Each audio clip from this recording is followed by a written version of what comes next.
Alright, welcome back to Red January, Roll Every Day.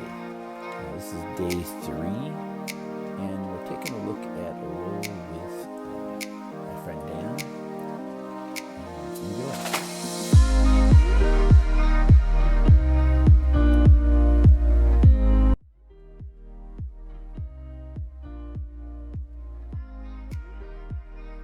Alright, so we're going to get into this right away. This is day 3 of early riser class, 6 a.m. class. This is Dan, the long training partner. Here I'm trying to create two options here. I'm either going to go over the top or grab his collar. I grabbed his collar, which I was just going to pull the guard and work some closed guard stuff, but as I went to go pull, he tapped my leg and actually gets the takedown there, so that's 2 points. So what I'm going to do here now is try to work a daily hiva guard. As you can see, I can have my right foot past his hip, and the other one has a hook in, which Dan is doing a really good job of turning his knee out to try to break that hook off. At some point, I'm going to go to sit-up guard, try to get that sleeve through, but he recognizes that and pulls back. I dropped my foot off his hip. It should have stayed up there, but then I brought it back up. Here, Dan breaks that grip. He knows that it's important for me to pull him down, and here I'm lost. So I grab his belt thinking I'm going to try to come up, but the belt stretches. That's another reason not to really grab the belt unless you have both of them. So right here, Dan has got really good grips, goes into a knee slide, and then the trouble begins. Dan on top here is a force to be reckoned with. He has really, him and I have been in this position many times. I've know better to be here. But for a long time, I felt real comfortable being in this turtle position, fighting this guillotine or his clock choke that he likes to do. Another position that happens here is a lot is this crucifix comes in with this right foot. A lot of times, people in this position will get this kind of seatbelt, and Dan decides he's going to roll and take my back. He's working to get his bottom hook in. He has the top one in, and he's trying to get that bottom hook in, but right now he has a really good grip. If I remember right, he had a really good grip on my cross collar, and I was concerned about a bow and arrow choke. So I was holding his sleeve, trying to get it over my head, which I did, and now I want to get my back to the mat.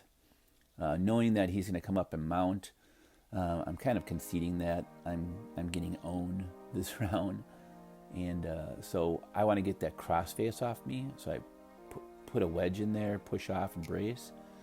I was hoping to off-balance him a little bit to get my knee up the middle and then work maybe an ashi to maybe a straight ankle to come back up. But Dan's going for it this morning. So right now I'm trying to just get comfortable and get my left hand across his belly to create a little bit of a frame to take some of that weight off. But he's walking my left arm up to really isolate that side. I did like a little push-pull with that arm to get my arm back. And then here we go again. I'm trying to do a foot drag to get into maybe a deep half. Dan recognizes that, kind of gives me a gift wrap.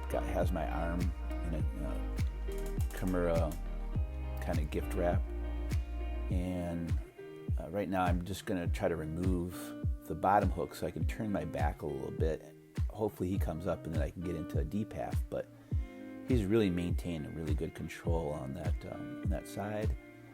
And now I'm getting concerned that he's going to bring that lapel. I can feel him move his lapel around, so I recognize that's going to come around my head soon. I realize I need to get some better points of contact on him, so I turn to my side and trying to get my feet and hands on him, but he's got my legs wrapped up. I'm kind of, a mermaid at this point. Now he's going to come around to my back, and I wanted to roll and face into him, but then I tried to threaten this little baseball choke just to get him to posture up more. But he's staying really close to me this morning. We work into this head position. Anytime anybody is in this kind of belly to back position, I try to roll to my back and gain some kind of guard, but again, he is like white on rice. Right now we're just kind of getting into this position again. I come up to my knees He is grabbing collars in my hand. I can feel like a clock choke is coming or a crucifix. There's a lot of danger here. So he's creating a few dilemmas.